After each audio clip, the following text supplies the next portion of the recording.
Okay, so here is our guide to the text of Ceremony, the novel by Leslie Marmon Silko. You can see I'm at our class homepage, and I click on the directions link next to Ceremony, and I will see all of the links to the class materials. So here I'm going to click on Ceremony excerpts with audiobook and resources in order to access the text that we're reading. We are not reading the whole of the novel Ceremony. We are reading excerpts. We're reading 3 separate selections, one each week of our class. And the text that I've created for you here are the selections from the novel that we're reading. So you can read continuously through the first selection to the second selection and the third selection. I've put headers in here so that you can see on the left margins. If you click on the outline, you can move around within the text and makes it easier to find passages. So on the left margin, here's the first selection, pages 1 through 169. We're not reading the whole of that, but selections within it. And then within that, next we have the second selection. I'm going to navigate down to that. Here's the second selection, page 202 to 218, and then the third selection, page 218 to the end of the novel. The first selection covers Thought Woman, Tayo's nightmares from his nightmares from World War II and seeing Rocky die. The stories at each interval throughout the novel. Silko gives stories, so that stories become an important part of building the novel and also of Tayo's healing as he recognizes the connections to the land, to his people, to his family, to others, and the stories connect him in. That's also the connection with Thought Woman. I'll take a look at that passage. Tayo remembers the Veterans Hospital, right? And then another story about Hummingbird and Fly.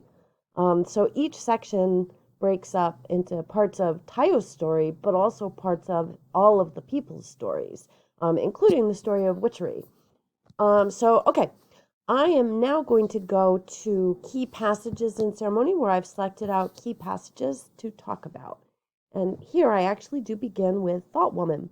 And this is a quote from page 1 in Thought Woman, the very beginning of the novel Ceremony.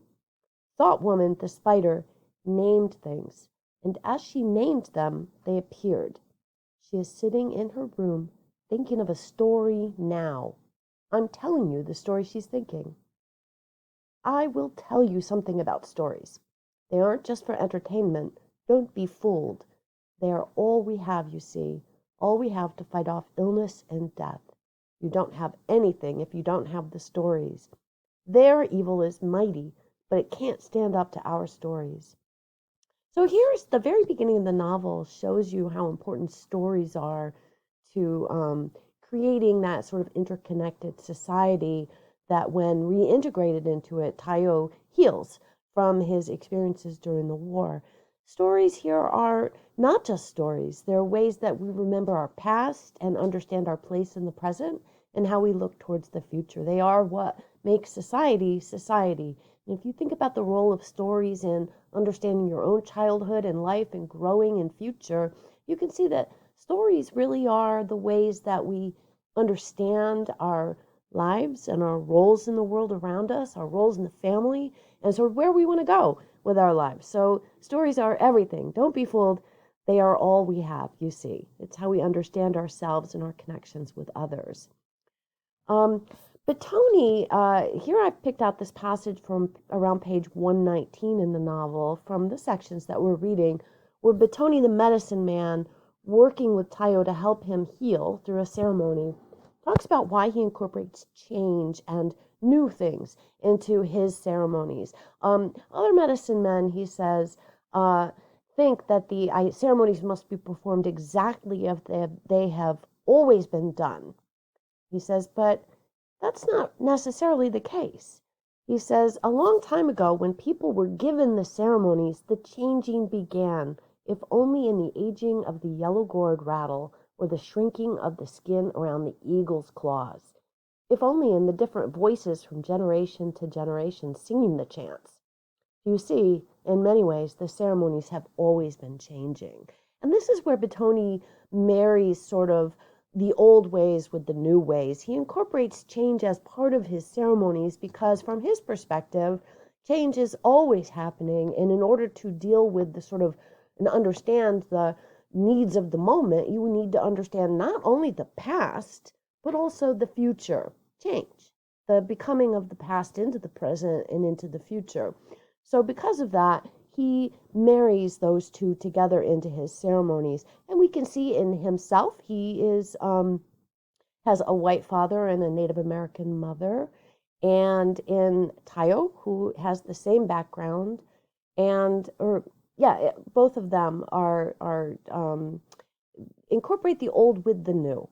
And that's why change is an important part of their worlds. We see that also in the cattle, Josiah's cattle, where he's interbred cattle so that he can get a cattle that's hardier, that can deal with the lack of rain in the territory and flourish and grow. And those are the cattle that we see Tayo searching for. So change for Betoni is about marrying the old and the new together so that you're always moving towards the future from the past and understanding them.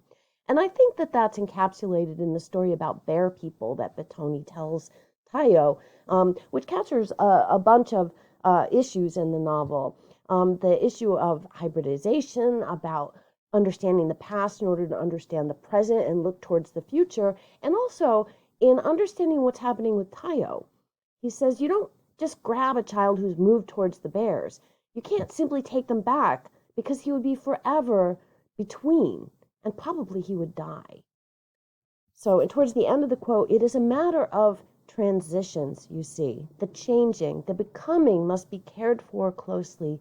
You would do as much for the seedlings as they become plants in the field. So Betoni talks about the importance of working with ushering ourselves and our world through change. And I think that connects to Tayo's experiences as he's working to reintegrate into society after having been over fighting against Japanese soldiers in World War II. Tayo, needs to be reintegrated, needs to transition through the change. And as Betoni says, you can't just toss someone from that horrific experience in the war back into society and say, make do, right? You have to help them through the transition, the change, the becoming. And he nicely points out, you would do as much if you were trying to grow plants from seedlings. You would nurture them and grow them and help them make that transition. So that incorporates both the idea that change is an important part of being and also that you need to nurture people through the change. And that is what the ceremony does. One thing to notice about the ceremony, it is not a medical practice where you can simply heal a person and be done with it. It has transitions and a process that needs to be experienced not only in the isolation of, say, a hospital or a doctor's office, but as you reintegrate back into your cultural surroundings and your natural surroundings. So the ceremony starts when Betoni starts it, but it doesn't end until the end of the novel as Tayo experiences all of the different transitions that he goes through as he heals. Here is the section I've selected around page 126, where we learn about Imo, who is sort of the villain of the story, and you can see him playing with human teeth. He is very caught up in staying in that experiences of warfare, and as Tayo says, enjoys killing a bit too much, which ties him to the trickery of witchcraft. Imo likes destruction, which is what witchery likes also. Whereas people should be more about building and growing in the novel. So that, Betoni says, is the trickery of witchcraft. They, the witches, want us to believe all evil resides with white people. Then we will look no further to see what is really happening. They, the witches, want us to separate ourselves from white people, to be ignorant and helpless as we watch our own destruction. So the idea here is that all humans are part of that big story. This is not, witchery is not about separating the good from the bad. It's about understanding we're all interconnected. Everything balances. As Tayo says about the rain, some rain is good and some rain is just a bit too much, like the rain he experienced when he was in warfare. So rain can be good, but it can also be destructive. Too much of anything is destructive. So the trickery of witchcraft is what turns people against one another. so that the Native Americans and the whites think that they're on opposite sides, when in fact, as humans, they're interconnected and together. They should not be separated, and they should not be working against one another unless they're hoping to destroy themselves, which is the work of witchery here. As Tayo connects to the people around him and begins to understand the pattern and how he fits into it, we can start to see the change taking place. Here, after the gray mule, which becomes an important image in the novel, the idea of the gray mule is gone. He's died, but that's not merely destructive, because his bones are unfolding somewhere on the red dirt, bleaching white and thin in the sun. It is becoming part of the environment and remembered, right? It's a story that is part of what is. The changes pulled against themselves inside Tayo. The mule had been blind and old, becoming old. But his room was the same. Some things remained the same. And the terror of the dreaming he had done on this bed was gone, uprooted from his belly. And you can see Tayo is healing. His nightmares have become less. He's starting to see the whole picture and reconnect with understanding sort of what's happened and where he's going. He had lost nothing. The snow-covered mountain remained, without regard to titles of ownership or the white ranchers who thought they possessed it. So the people around him and the society and the culture will remain, just as the earth and the mountains will. What the witchery, the destroyers, hope to do is help you you won't see the continuity, you won't see the connections between yourselves and others. And the witchery is destruction. And for them, the people have become desensitized to destruction. Destruction is the only thing, he says on page 215 to 216, capable of arousing a sensation, the remains of something alive in them. And each time they destroy something, the scar thickens and they feel less and less, yet still hungering for more, which is how destruction begets itself, right? You become less sensitive to feeling and you become more destructive, chasing after feeling. And this is why I think in the novel, when Emo and Pinky attack Tayo's friends, he should not fight back with hate and destruction. He cannot become part of the cycle of destruction. He wants to remain sensitive to feeling and empathy and connections. And it's interesting here because Tsa says when he realizes that destruction just begets destruction, whereas building and growing is sort of a more creation-oriented activity, she says it all depends. How far are you willing to go? And that challenge initially feels like, how far are you willing to go? Like, are you willing to destroy and kill?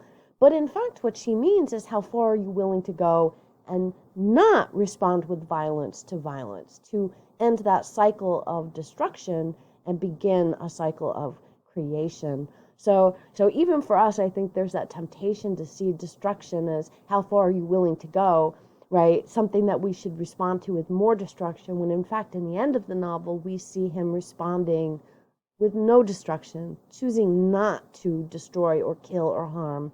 And that is the pattern of the ceremony, which is another passage I've pulled out here.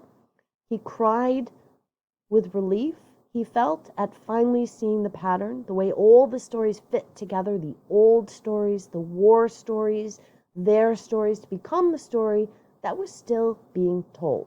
So the story of his wartime experiences becomes part of that bigger narrative that looks towards a future. And this is when he is healing. The witchery would it be work all night so that people would see only the losses, the land and the lives lost. But the healing is when you can see also the future. So here are the passages I've selected out from the novel to sort of look at these sort of larger issues in the novel of themes of change, hybridization, healing, and stories, all of which come together as part of the ceremony that Batoni gives to Tayo, and he moves with through the novel as he begins to reintegrate his experiences and himself back into the culture and the society that keeps him healthy and whole. Okay, bye. That made